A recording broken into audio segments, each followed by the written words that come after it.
ऐसा देश है जिसे बहुत ही सुंदर, उल्लेखनीय और प्राचीन विरासत की धरोहर मिली है, और इस धरोहर की क्या हम रक्षा नहीं कर सकते? क्या हम इसका जतन नहीं कर सकते? और साथ ही इस विरासत, इस धरोहर की रक्षा करते हुए हम अपने देश के विकास के लिए, उसके उत्थान के लिए प्रयास करते रहेंगे।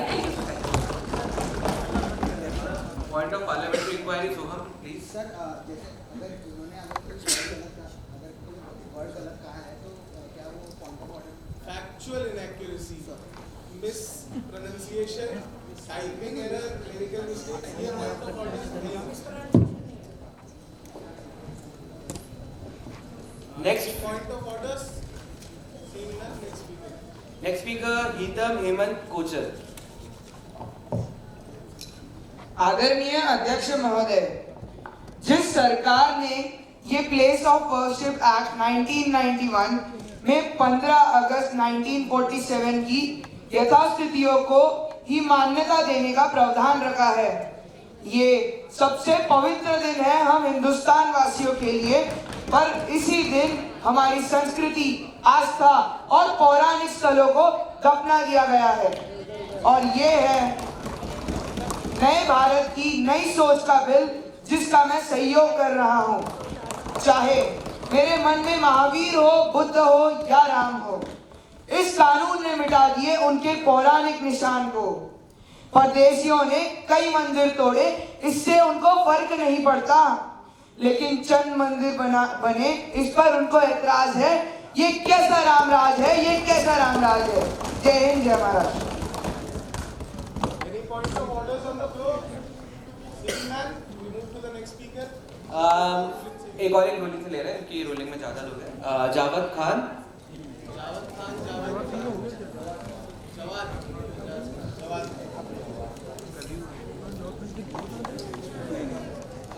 कोई और बैठा था ना इधर? सर आपको वो आप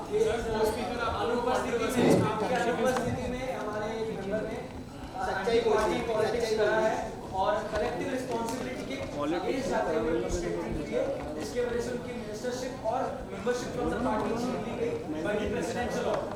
आप एक बार राइटिंग में दे दीजिए। है? धन्यवाद।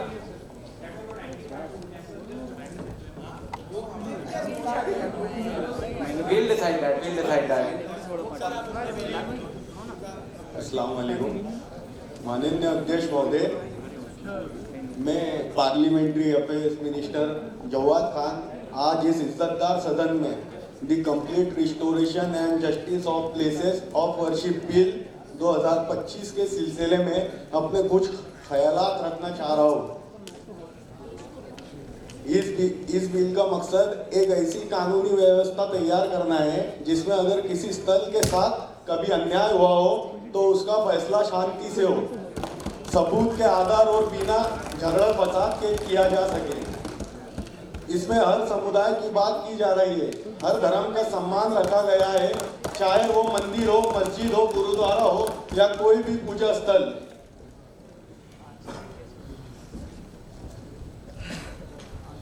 ये बिल एक मजहब के हक में है या किसी मजहब के खिलाफ में है, यह कहना कुछ ज्यादा सादगी होगी।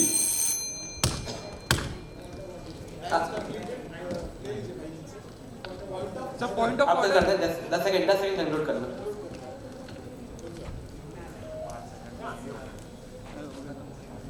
क्योंकि इसमें बिल टर्मिनल्स बनाए गए हैं, हर पक्ष को सुनने की बात की गई है और फैसला सबूत के आधार पर होगा।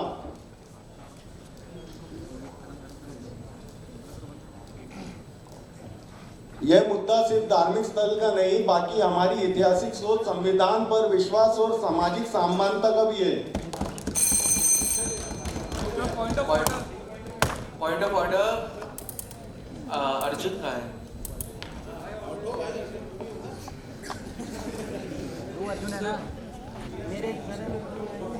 हेलो सर, मेरा point of order mister Javed ji के पहले स्टेटमेंट पे है कि उन्होंने कहा कि मैं इस देश का minister of parliamentary affair. Sir, एक पॉइंट ऑफ ऑर्डर ये है कि अगर उनका अपॉइंटमेंट हुआ है तो हाउस को उसके बारे में इन्फॉर्म नहीं किया गया कि हमारे सदन में कोई नया मिनिस्टर अपॉइंट हुआ है। एंड अगर अपॉइंटमेंट हो रहा है तो प्रेसिडेंशियल एसेट एंड साथ साथ उनका ओथ एंड अफर्मेशन भी नहीं हुआ है अभी तक। इसकी कोई जानकारी सदन ने ऑफिशियल रूप से सरकार ने नहीं दी है। सर, सदन के हर सदस्य का अधिकार है कि वो जाने कि हमारा मंत्री कौन है और उनका अपॉइंटमेंट हो रहा है, हमें पता भी नहीं चल रहा है, अभी बताया भी नहीं है किसी ने। रूटीन में 4 लोगों को पता चल रहा है सर उनके अपॉइंटमेंट का लेटर आपको दे चुके हैं। हमें कौन बताया? सर, प्रेसिडेंट अपॉइंटमेंट करता है, ये नहीं करेंगे, इनको कोई पावर नहीं है। लेट मी स्पीक, आप बैठ जाइए। This is not a point of order. आपका पार्लियामेंट्री इंक्वायरी है, मैं ले रहा हूँ। देखिए, मेरे पास लेटर आया है for consideration of his appointment, not his appointment. But he is making statement. I have not accepted that letter yet. I have तो मैंने जब मैं एक्सेप्ट करूंगा तब मैं उसको जब मैं एक्सेप्ट करूंगा तब मैं रिकॉग्नाइज करूंगा। अभी he is just a member. Sir 1 minute और सुन लीजिए ना सर, 5 सेकंड बस। सर अभी एंड ऑन एक्चुअल ग्राउंड यहाँ पे मिनिस्टर ऑफ पार्लियामेंट्री अफेयर की ऑफिस अभी वेकेट है। So how he can claim himself कि मैं मिनिस्टर हूँ जब तक यहाँ पे consideration He didn't claim, we didn't recognize. Sir, but he is making the factual inaccuracy. Sir, it is a factual inaccuracy. On his official That he didn't. देखिए, actual procedures से चलना इतने कंस्ट्रेंट ऑफ टाइम में possible नहीं है। बहुत सारी चीजें हमें इनसे माइक लीजिए। सर वही स्टेटमेंट कर रहे हैं। आप अच्छे वकील बनेंगे, आप बढ़िया बहस करते हैं, पर हर बार बहस करना जरूरी नहीं है, कुछ चीजें हमें माननी पड़ती हैं। सर रिकॉर्ड पे है ना, इसके लिए मैं बोल रहा हूँ। नहीं, वी विल मेक इट। मैंने जब बोला कि मैंने अभी तक उनका लेटर एक्सेप्ट नहीं किया है, मतलब वो अभी मंत्री नहीं है, इसीलिए मैंने अनाउंस नहीं किया है। अब आगे की बात कि रिकॉर्ड पे रखना है, ऑफ रिकॉर्ड रखना है, वो मैं डिसाइड कर लूंगा, वो हम स्पीकर्स मिलकर डिसाइड कर लेंगे। हमारा पॉइंट भी रिकॉग्नाइज किया जाए कि आपको आपकी पार्लियामेंट्री इंक्वायरी हमने रिकॉग्नाइज कर ली है, आप बैठ जाएं। पॉइंट ऑफ ऑर्डर कल से sir, honourable member of parliament has said that हर समाज को न्याय, why Christians are excluded from his definition of हर समाज। There are also instances of Vellankanni Church, which is a sacred site for Christians, sir.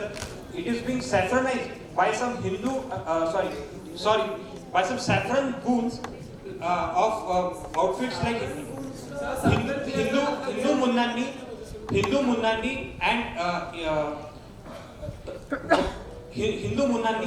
and the rest. Why he is not included Christians into the action? Point of clarification. Point not in order, question नहीं पूछना है आपको। Next speaker from the opposition, Aditya, you are the आप ही speaker हैं। Thank you so much, sir, for allowing me to speak.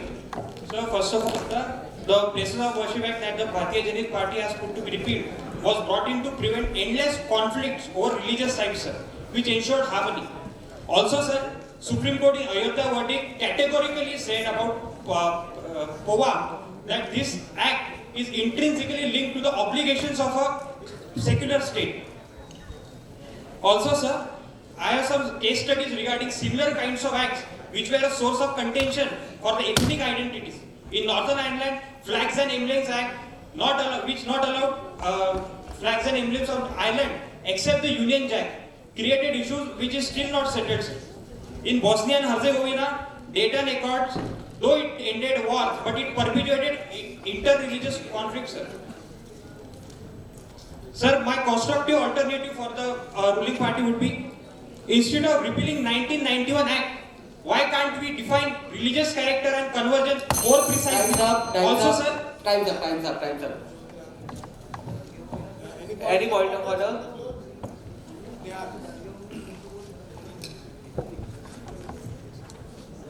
मान्यवर जो हमारे honourable सांसद हैं उन्होंने कोट किया कि जो फ्लैग्स एंड एम्बलम्स एक्ट था आयरलैंड जो पास हुआ था वो did not allow any flags and emblems except the Union Jack, तो उन्होंने वो आउट ऑफ कॉन्टेक्स्ट ले लिया, उसमें फैक्चुअल इनएक्यूरेसी है। that act was passed to allow the entering or allow the control of the United Kingdom over Ireland, not to allow those other flags and emblems.